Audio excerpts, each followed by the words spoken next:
Are you curious about what the wealthy people do to invest their money? Do they use strategies that you might not be considering for your own money? Well, what are the advantages? What are the disadvantages? Well, join us for tonight's Master of Money as we discuss and explode the myths of the hedge fund world. Join us for this edition of the Master of Money.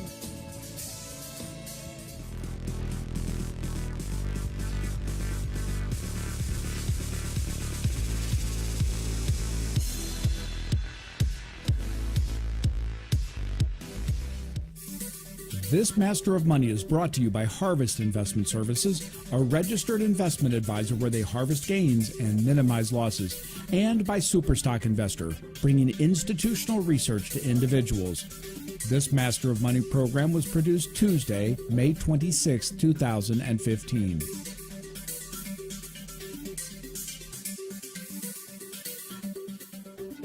Welcome, my friends, back to the Master of Money program, the show that is all about helping you sift through the junk that comes across the newswire to find out where the rubber meets the road for your portfolio. I'm Steve Beeman, your host, and as always, it's my honor and privilege to share with you this 1/2 hour of financial and economic empowerment. It's my joy in life to share my background with you, 30 years of financial service experience, in the hopes that it builds for you a more prosperous life. Now, on tonight's program, we're going to be talking about something that oftentimes gets maligned, frequently is misunderstood, and that's the world of hedge funds. I want to talk with you tonight about what hedge funds are, what they are in terms of their investments, and how you can do many of these same things in your portfolio. It's not necessarily a world that separates the rich from the rest of us. You too can profit from the knowledge gained in the world of hedge funds. Now, as we look to last week's program, we studied the world of technology. I talked to you about 3 core technologies. I talked to you about the ubiquitousness of semiconductors and how really they're driving everything in technology to become more available. I spoke with you about new super materials that are being discovered, and I spoke with you about advances in communication technology.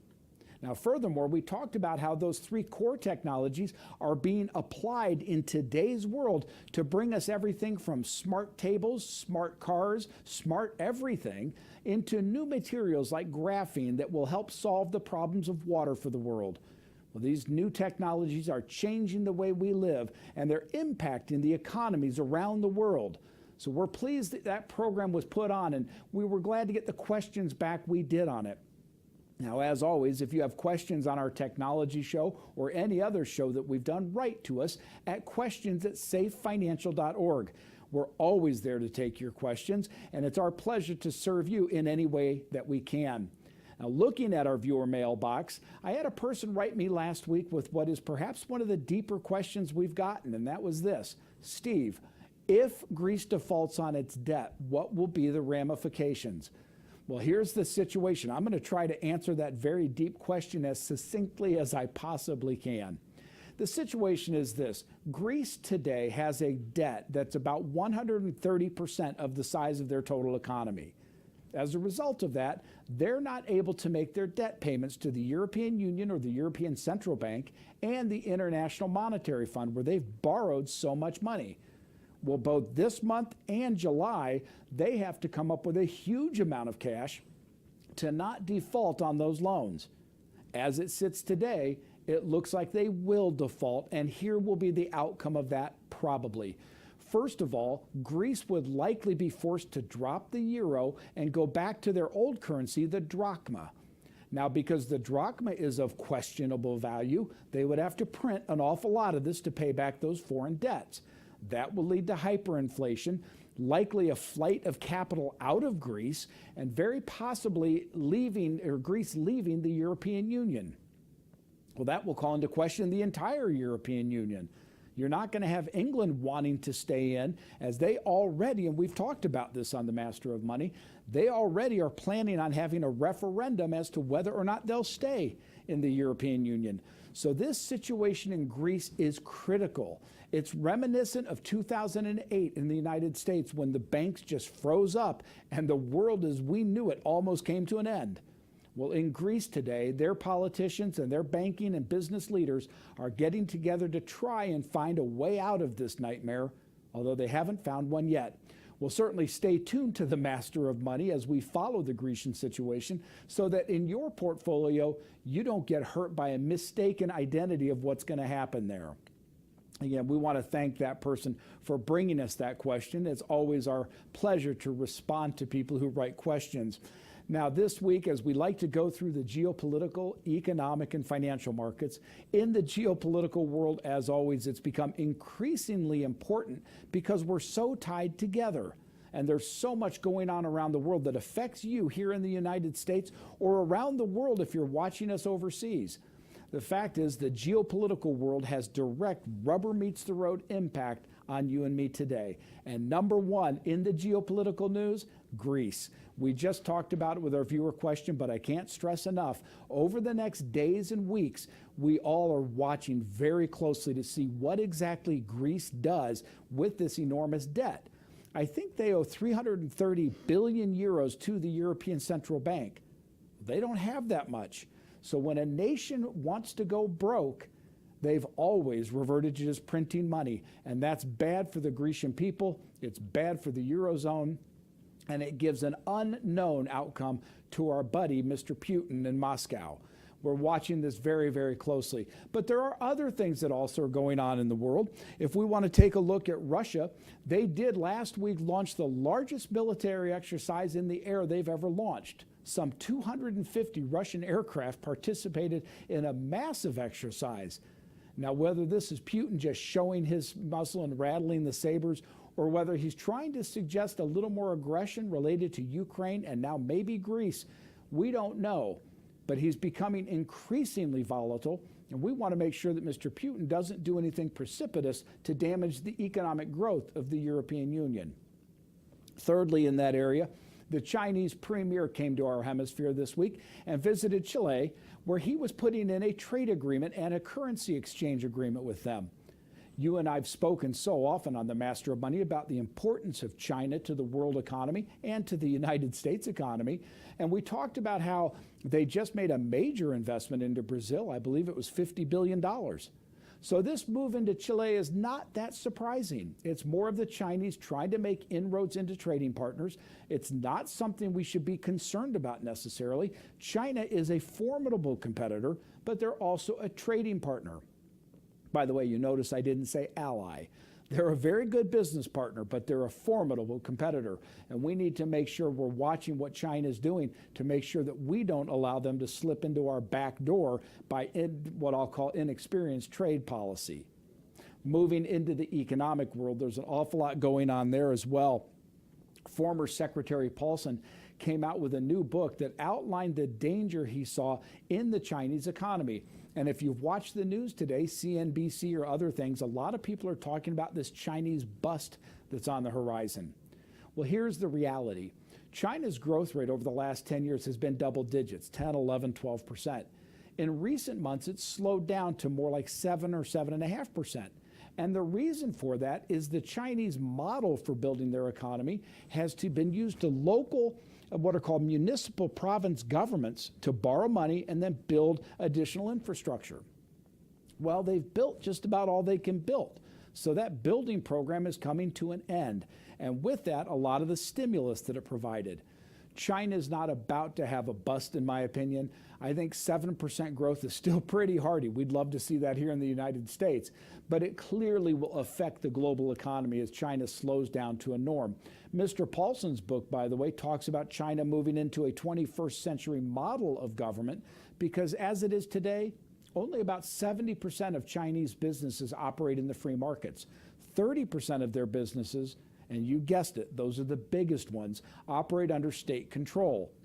Well, as they move to privatize those businesses and bring competitive forces to bear, it will help unleash the Chinese consumer economy. And an interesting statistic there, the United States today has an economy in which about 65% of the spending is consumer driven. In China, it's only about 30%. Well, that's a huge gap up they've got to bring their economy up to middle-class standards. And that's an enormous economic and financial opportunity for all of us here in the developed world. So the second thing I want to talk about is gas prices. We saw over Memorial Day that they're down to the lowest place since about 2009.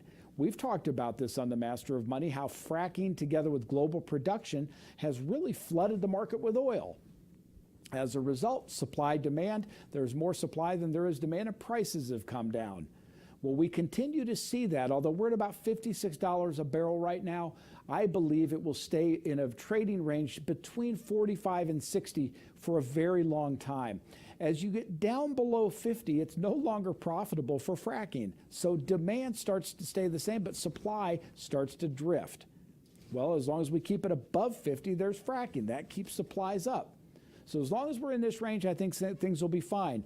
What you don't want to see out of oil is a major disruption that, because of political events, runs the price up to $70 or $80 a barrel. That's possible with the instability in the Mideast.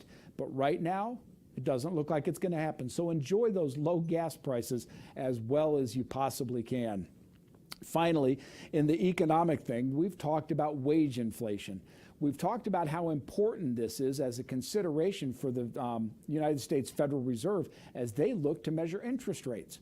Well, last month, inflation at the consumer level rated about 0.1%. The problem is, so did wages. They went up, but only by about 0.1%. That is not strong wage inflation. That's the kind of data the Fed is looking at, saying we really don't want to raise interest rates right now. But clearly they've come out and said they will. Look for a 1/4 point increase coming in the late summer, maybe September timeframe. But as you start to get rising interest rates, that will slow down the economy. And the last thing the Fed wants to do is affect that economy that, based on those April numbers, is anemically growing. As we move into the financial markets, last week the markets were virtually flat. They all came down by less than 1%. They really didn't move. Yesterday, though, if you watched the markets on Tuesday, you'll notice that they came down precipitously, and that was a function of fear of these interest rates. The world of investors right now is concerned. They see instability, they see all these different things, and so when you get anybody moving on interest rates, well, they all want to move together.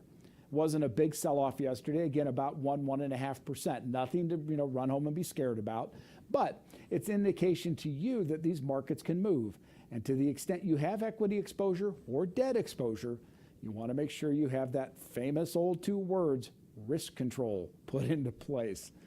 Finally tonight, as we talk about things going on, I read an article that I wanted to share with you. This was published in, I think it was U.S. News and World Report, and it was from credit.com. And it talked about the key critical things that people need to do to relieve financial stress. Well, since the Master of Money and the Society to Advance Financial Education is all about doing that, I thought that I'd share this list with you, and perhaps you can take something from that to go home and say, hey, I'll change my behavior and therefore reduce my stress.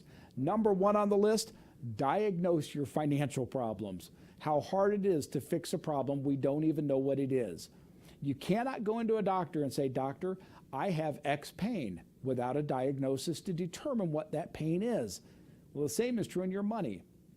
How can you possibly fix the problem when you don't know what's causing it? Now, secondly, they talked about financial literacy with the phrase, knowledge is power.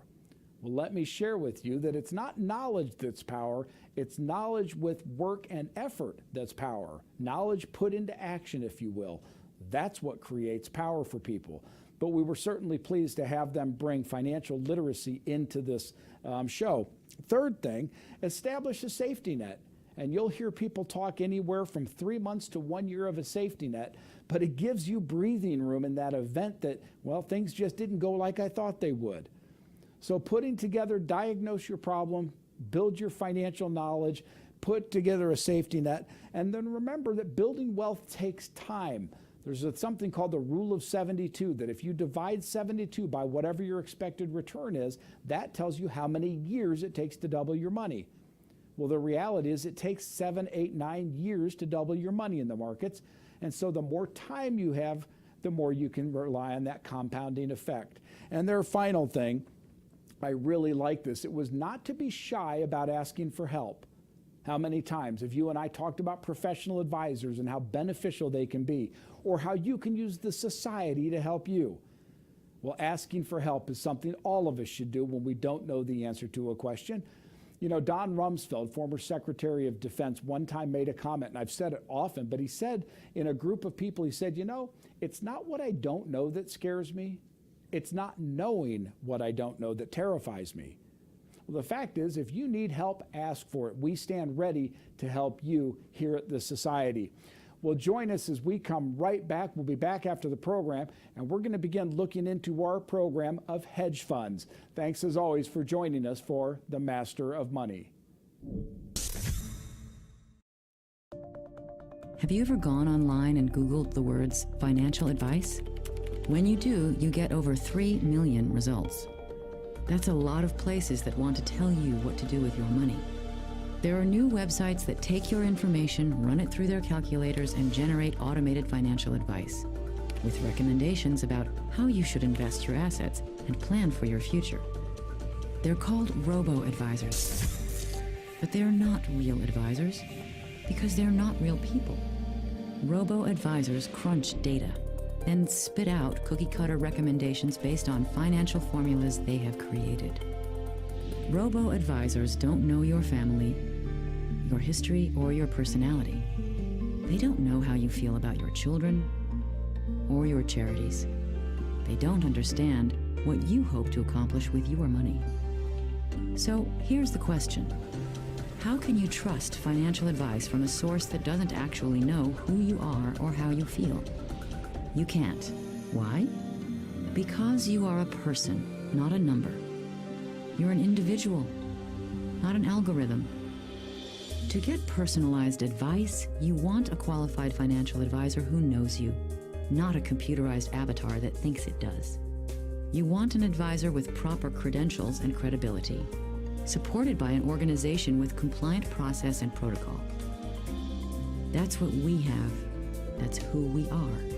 And we have the ability to understand you better than any computer program. Of course, we have the latest innovative technology too, but we use our technology differently. We use technology to support our expertise, not to replace it. We analyze, evaluate, and interpret your data to provide advice specifically for you. Advice about how to achieve your unique financial goals. Robo-advisors can crunch numbers, but numbers are only part of your story. The formula we follow puts you in the center of the equation, and that's exactly where you want to be. Welcome back to the Master of Money program, the show that is all about empowering you with the knowledge you need. So this second half, we're dedicated to education. And tonight, I'm going to talk with you about this often misunderstood thing called a hedge fund. What is it, and what do they do so differently from normal advisory? Well, at the core, a hedge fund is a partnership. It's no different than if you enter a partnership with anything.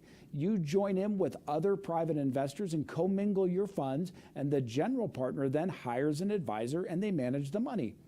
Well, there are two primary differences between that and the advisor. Let me tell you what those are. The first benefits the advisor or the general partner greatly. When you give your money to an advisor, typically that advisor takes a percent of assets as a fee, and that is something like on the order of 1%. Well, that's pretty understandable. If you have $1 million in assets, you pay $10,000 a year for that to be managed. A hedge fund is just a little bit different. Because it's a partnership, it's not under the same regulations that the advisor is, and they are allowed to charge you a percent of profits as opposed to just a percent of assets. Here's the math and why it makes so much difference. Let me raise the numbers a little bit to give you an example. Let's assume you have $100 million put together. If you make a 1% fee, that's a $1 million fee to the advisor. Now, none of us would complain about that, of course, but if it goes into the world of hedge funds, well, these fund managers typically charge a percent of assets as a fee, and it's usually 2%, plus they take a percent of the profits. So let's assume on that $100 million you generated a 15% return. So that's $15 million that you made. Well, the hedge fund manager is going to get a $2 million fee plus a 20% of that 15%, or another $3 million as a performance fee. So they're going to make $5 million on that money rather than the $1 million that a normal advisor makes. Well, you might ask yourself, why then would anybody put money in a hedge fund? If they're just going to charge you egregious fees, why do they do it? And that leads to the second part of the differential. Normal advisors earn what is thought of as a normal market return if they're good, and that's 8 to 10% a year. In really advanced bull markets, they might go as high as 12%. Well, the hedge funds, because there's so much money in it, tend to draw the best and the brightest. And they figured out how to juice up those returns using leverage. I want to talk to you about leverage once. It's a special note I laid out because there are some examples where leverage has really blown up badly. Let me digress for a second. You and I have talked on the Master of Money about the notion of risk. To you and me, risk is losing money, but to Wall Street, risk is standard deviation or variability. Well, the reason for that is leverage. And let me give you a prime example. In 1997, a company went broke called Long-Term Capital. Long-Term Capital was a hedge fund, a partnership, built by a bunch of Nobel laureates. I mean, these were the real rocket scientists of the financial markets. And they created a statistical model that generated a 1%, maybe 2%, but generally a 1.5% return every year. No years out, every year like clockwork, 1.5%. Well, Wall Street looked at that and said, who in their right mind would invest money at 1.5%? That's not real attractive, is it? Nope. So what they did is they applied leverage. And in the case of long-term capital, it went up to almost 100 to 1, meaning that for $1 billion of invested capital, they were buying $100 billion worth of securities. Now, this worked beautifully for the investors for a while. Then in 1997, one trade went against them. The Russian ruble moved in a way that it never had before. And this model that was oh so stable with its 1% annual returns fell 20%. Now, here's the funny part about leverage. When you take a $100 billion portfolio and you lose 20%, you've lost $20 billion. Well, when you only put up $1 billion to begin, you're now $19 billion in the hole. And that happened to long-term capital, and the problem just kept getting worse. When the dust finally settled, they'd lost $40 or $50 billion, and it almost caused the collapse of the U.S. equity markets. Now let me roll the clock forward to 2008, because we never seem to learn our lessons. You've all heard of the 2008 debacle where the banks seized up. The cause of that was the U.S. housing market mortgage business, where these mortgage-backed securities were being sold and bought by Wall Street over and over again. Well, two of the biggest players were government-operated entities, Fannie Mae and Freddie Mac. These organizations guaranteed the mortgages for literally tens of millions of American homes. And yes, in order to get the returns that they wanted for their management committee to make their egregious bonuses, they had levered up Fannie Mae and Freddie Mac 40 to 1, meaning if they wanted to go out and buy $40 million in mortgages, they only needed $1 million. The rest of it they could borrow from the banks and the brokerage firms. Well, needless to say, when a small number of people quit paying their mortgages, that market collapsed really quick, and that's what caused Bear Stearns to fail, Lehman Brothers to fail, Fannie and Freddie to get bailed out to the tune of about $50 billion. Actually, I think it might have been $100 billion all in. And when all is said and done, almost $1 trillion in taxpayer money went to bail out people who made bad leverage decisions. Now, the funniest thing about it is that's not new either. This has been going on since time began. I think it was the 1600s or somewhere thereabouts. Somebody's going to call me out on the date on this. But they have what they call the Great Tulip Bubble. People in Europe, for some reason, started to think tulips were valuable. By the end of a year of a tulip frenzy, one tulip bulb cost more than a year's salary. It's a bubble, just like bubbles always are. Whether it was in 1911, 1929, 1974, 2009, pick your bubble. They happen all the time. The key is for you not to be on the wrong side of it. So these two structural differences make hedge funds work. Number one, they're partnerships, so they can be paid a percent of performance. And number two, unlike you and me, we can only lever 2 to 1 in the markets. If you put up $1, you can borrow $1. A hedge fund is only limited in leverage by the banks. So if they put up $1, they can borrow any amount. So their returns do tend to be much higher than you and I get. But so is their risk. Because if their quantitative rocket science models fail, well, guess what? They do too. Now, there are a number of strategies these hedge funds use, and some of these you can use in your own portfolios, and I want to list those for you. Again, there's an unlimited number of these, so I'm just going to list about 9, 10 of the most popular. First one, which is one that's near and dear to my heart, is called a market-neutral strategy. The reason that it's near and dear to my heart is because that was the essence of Chicago Investment Analytics. That's what we did. We had models that predicted relative stock returns so that you can neutralize the risk of the market in an investment. And let me try to make that English for you. Take 2 companies, Ford Motor Company and General Motors. Let's assume you believe Ford Motor Company will do better than General Motors.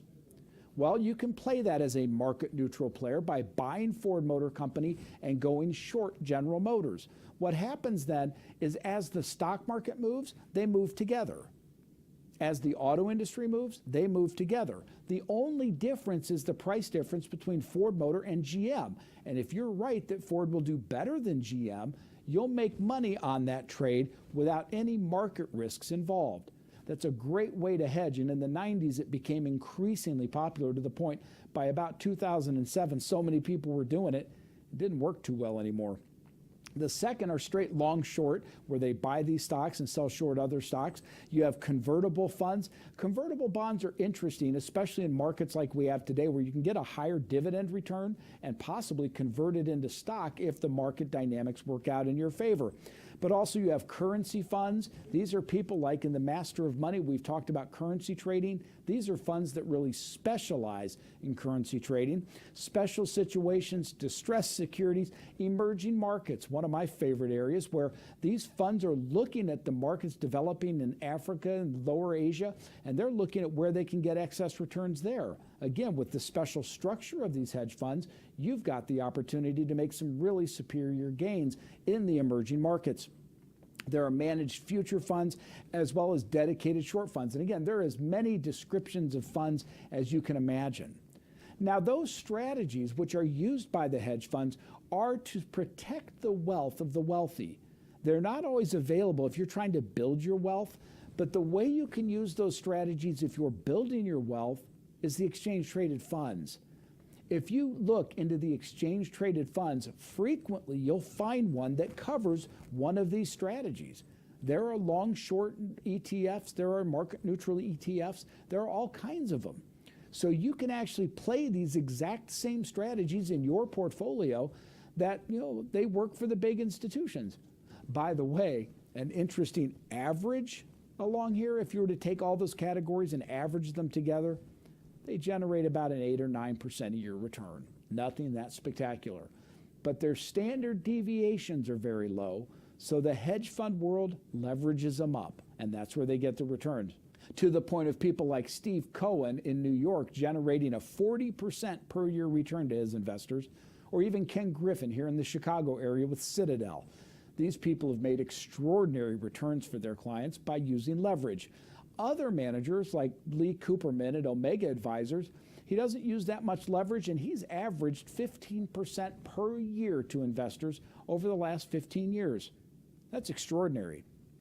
But these are the best and the brightest, so they do this. But you can play those strategies in your funds.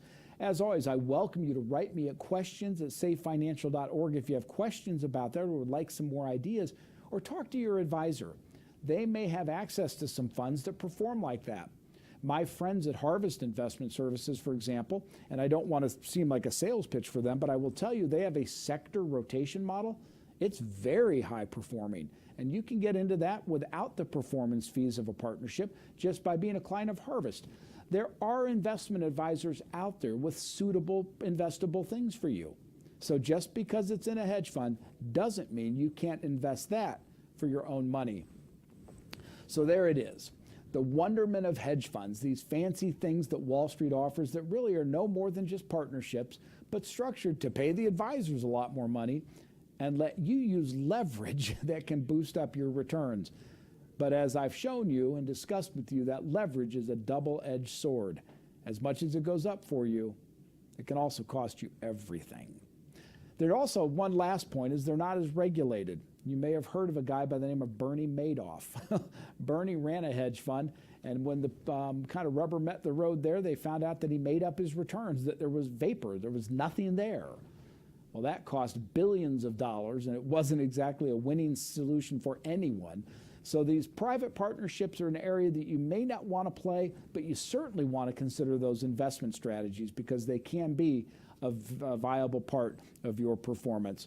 Well, thanks again for being here for today's program, and I look forward to answering your questions always and to sharing this journey with you. Join us next week as we produce a brand new episode of The Master of Money. But until then, have a happy, joyous, and prosperous week ahead.